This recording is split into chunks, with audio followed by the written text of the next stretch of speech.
오늘은 마이클 샌델의 정의란 무엇인가를 살펴보겠습니다. 김명철 님이 번역해서 2014년 와이즈베리 출판사에서 출판된 책으로 살펴보겠습니다. 마이클 샌델은 미국의 정치 철학자이자 하버드대 정치학과 교수인데요. 1982년 자유주의 이론의 대가인 존 롤스를 비판한 자유주의와 정의의 한계를 발표하면서 세계적인 명성을 얻기 시작했습니다. 그는 사회적 연대와 시민적 덕목을 강조하는 공동체주의자라는 용어를 처음으로 사용하였는데요. 알래스테어 맥킨타이어, 마이클 월저, 찰스 테일러 교수 등과 함께 공동체주의의 4대 이론가 중 한 명입니다. 마이클 샌델이 하버드대에 개설한 정의라는 강좌는 하버드대 역사상 가장 많은 학생들이 청강한 강좌 중 하나로 유명해졌습니다. 그의 저서는 자유주의와 정의의 한계, 민주주의의 불만, 왜 도덕인가, 완벽함에 대한 반론, 정의란 무엇인가, 돈으로 살 수 없는 것들 등이 있습니다. 1강 정의란 옳고 그름을 판단하는 문제일까에서는 정의란 무엇인가를 생각해 보기 위해 구체적인 사례에 대한 찬반 논란을 설명하고 있습니다. 구체적인 예로서 가교폭리방지법, 상위군인 훈장, 구제금융을 예를 들고 있는데요. 이 자세한 예들은 책을 좀 참조하셔야 되겠습니다. 그 다음에 정의에 대한 물음은 결국 복지, 자유, 미덕에 대한 물음임을 저자는 얘기합니다. 그리고 정의에 대한 3가지 접근법을 소개하고 있는데요. 정의란 복지의 극대화라고 얘기하는 공리주의, 그 다음에 정의를 자유와 연관시키는 자유방임 진영, 그리고 공정성 진영을 소개합니다. 3번째로는 정의가 미덕과 연관되어 있다고 보는 아리스토텔레스의 이론을 소개합니다. 2004년 여름 미국에서 태풍으로 인한 피해가 발생하고 가격이 급등하면서 가격 폭리 논란이 발생했는데요. 주민들이 바가지 요금에 붕괴하자 법무장관은 가격 폭리를 방지하는 법안을 집행하려고 하였습니다. 그러자 경제학자들은 시장사회에서 가격은 수요와 공급에 의해 결정될 뿐 공정가격 따위는 존재하지 않는다고 주장하였습니다. 재화와 용역을 제공하는 사람이 시장이 감내할 수 있는 한도 내에서 자연재해를 기회로 삼아 가격을 높이는 것은 잘못일까요? 만약 법이 어떤 역할을 해야 한다면 어떤 법이 만들어져야 할까요? 이러한 질문은 법은 어떤 역할을 해야 하며 사회는 어떻게 조직되어야 하는지에 대한 문제, 곧 정의에 대한 물음입니다. 가격폭리 방지법에 대한 찬반 주장은 복지, 자유, 미덕에 초점을 맞추고 있습니다. 즉, 복지를 극대화하는 것이 중요한지, 자유를 존중하는 것이 중요한지, 아니면 미덕을 추구하는 것이 더 중요한지에 대한 논쟁입니다. 시장 논리를 앞세우는 사람들은 복지와 자유를 중요시합니다.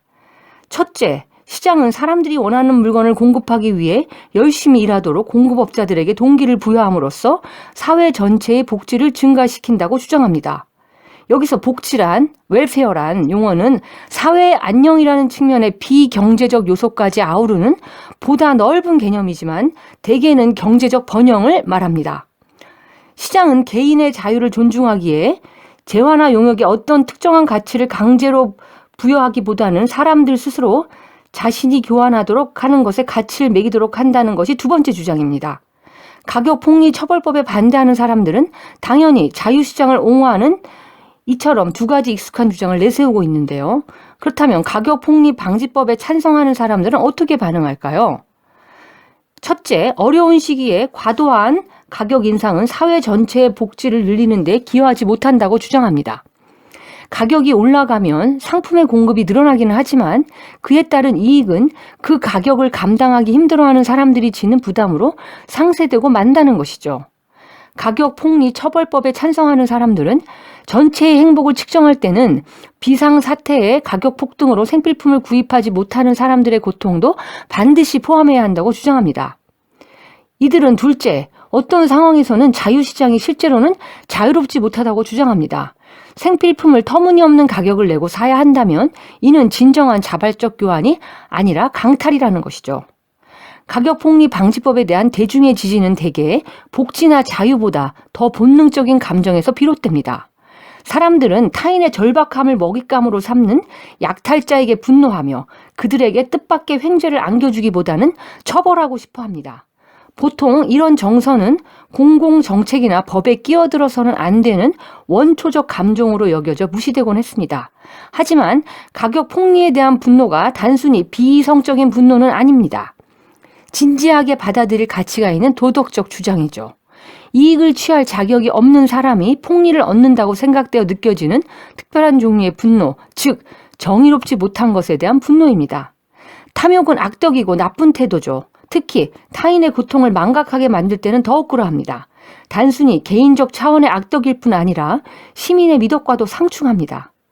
가격 폭리 방지법으로 탐욕을 완전히 제거할 수는 없지만 적어도 지독한 탐욕은 억제시키고 사회가 이를 용인하지 않는다는 신호를 보낼 수 있습니다.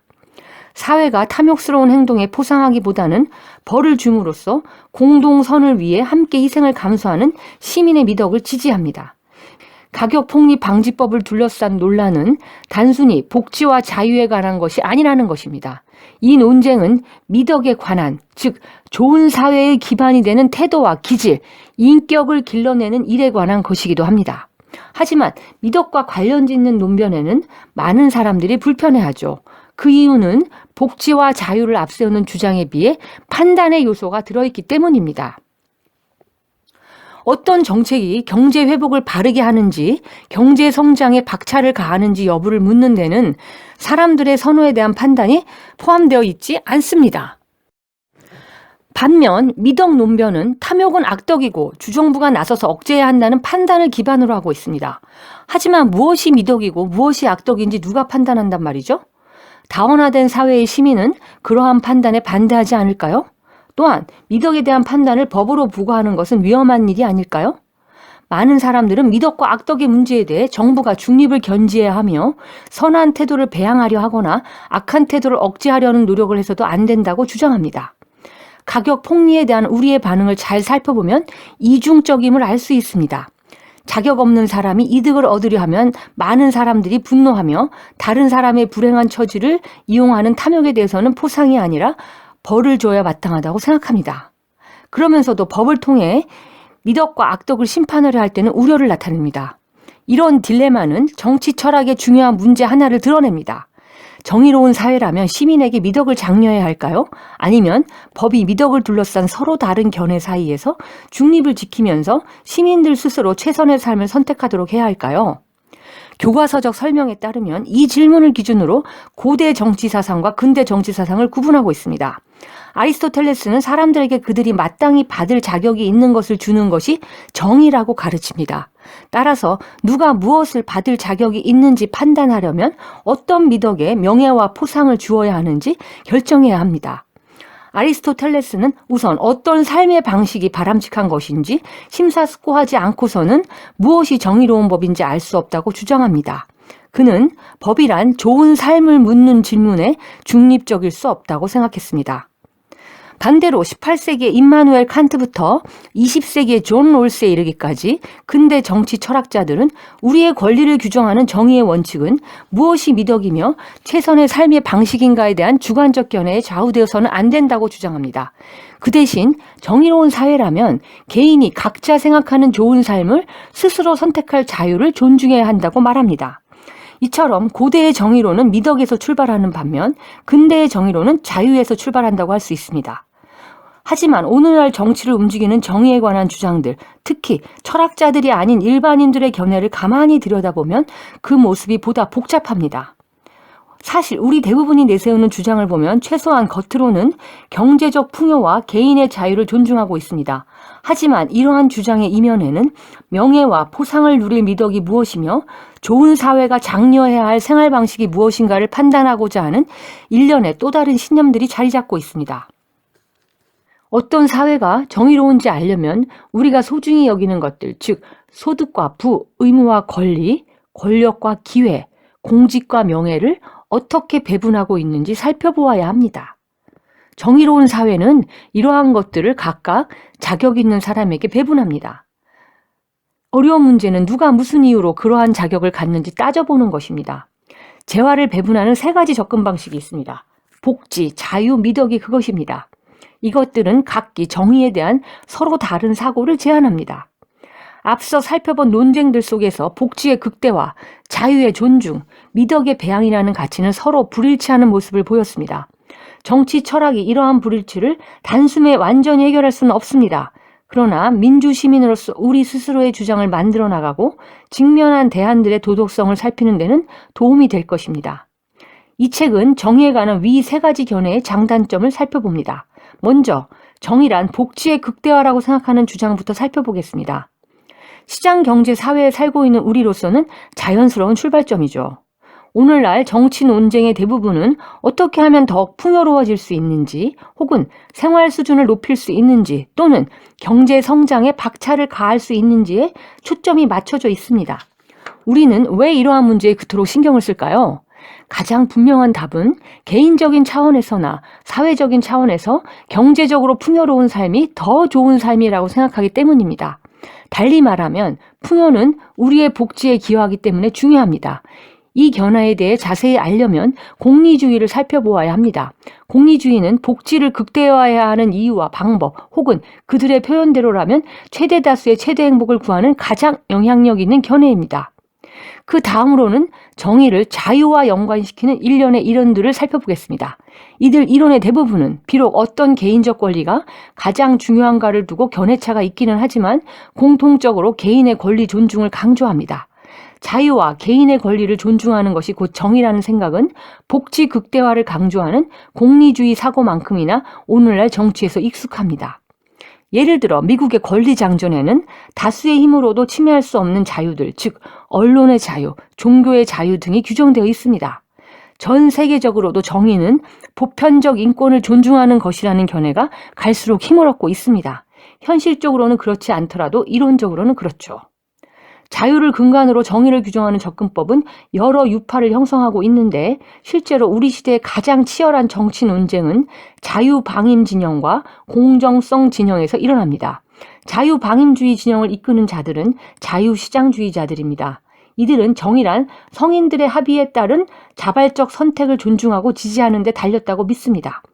공정성 진영은 평등을 옹호하는 이론가들로 구성되어 있습니다. 이들은 규제 없는 시장은 공정하지도 자유롭지도 않다고 주장합니다. 이들은 모든 이에게 성공할 수 있는 기회를 공정하게 나눠주는 정책을 펴야 한다고 주장합니다. 또한 정의를 구현하려면 사회적, 경제적 불이익을 바로잡아야 한다고 봅니다. 마지막으로 정의가 미덕, 좋은 삶과 연관되어 있다고 보는 이론을 살펴보겠습니다. 미덕으로 정의를 규정하는 견해는 오늘날 정치에서 문화적 보수주의, 종교적 우파로 간주됩니다. 도덕을 법으로 규정한다는 생각은 자유사회 시민들이 보기에 자칫 편협하고 강압적인 정책을 초래할 수 있는 경악할 만한 발상입니다. 그러나 정의로운 사회는 무엇이 미덕이며 좋은 삶인가에 대한 견해를 분명히 해야 한다는 생각은 이데올로기 스펙트럼상의 다양한 정치 운동 및 주장에 영감을 불어넣었습니다. 탈레반뿐만 아니라 노예제 폐지론자와 마틴 루터 킹 목사도 도덕적 종교적 이상으로부터 자신의 정의에 대한 시각을 정립했습니다. 그런데 구체적인 상황에서 내리는 판단으로부터 모든 상황에 적용할 수 있는 정의의 원칙을 어떻게 추론해낼 수 있을까요? 간단히 말하면 도덕적 추론을 할 때 무엇을 기반으로 삼아야 할까요? 마지막으로 또 다른 예를 하나 살펴보겠습니다. 여러분이 전차 기관사인데 전차가 시속 100km로 철로 위를 폭주하고 있다고 가정해 봅시다. 그런데 이때 갑자기 전차 브레이크가 작동하지 않습니다. 앞에는 5명의 인부가 작업 중이고 오른쪽으로 갈라져 나간 직선 철로에는 1명의 인부가 작업 중입니다. 기관사는 어떻게 해야 할까요? 전차가 오른쪽으로 꺾여지도록 하여 5사람을 살리고 1사람을 희생시켜야 할까요? 이렇게 5사람을 살리기 위해 1사람을 희생시키는 행동은 정당해 보입니다. 그런데 여러분이 만약에 다리 위에 구경꾼인데 옆자리에 덩치 큰 남자를 밀면 전차를 멈출 수 있다고 가정해 봅시다. 옆 사람을 밀어서 전차를 멈추게 해야 할까요? 이런 행동은 당연히 옳지 않습니다. 옆 사람을 철로 위로 미는 것은 아주 몹쓸 짓입니다. 이런 예에서처럼 때로는 도덕적 신념들이 서로 충돌하며 도덕적 딜레마가 생깁니다. 전차 이야기에서는 가능하면 많은 생명을 구해야 한다는 원칙과 아무리 의도가 좋아도 죄 없는 사람을 죽이는 것은 잘못이라는 또 다른 원칙이 충돌할 수 있습니다. 우리는 상황에 따라 무엇이 더 중요하고 무엇이 더 적절한지 가려내야 합니다.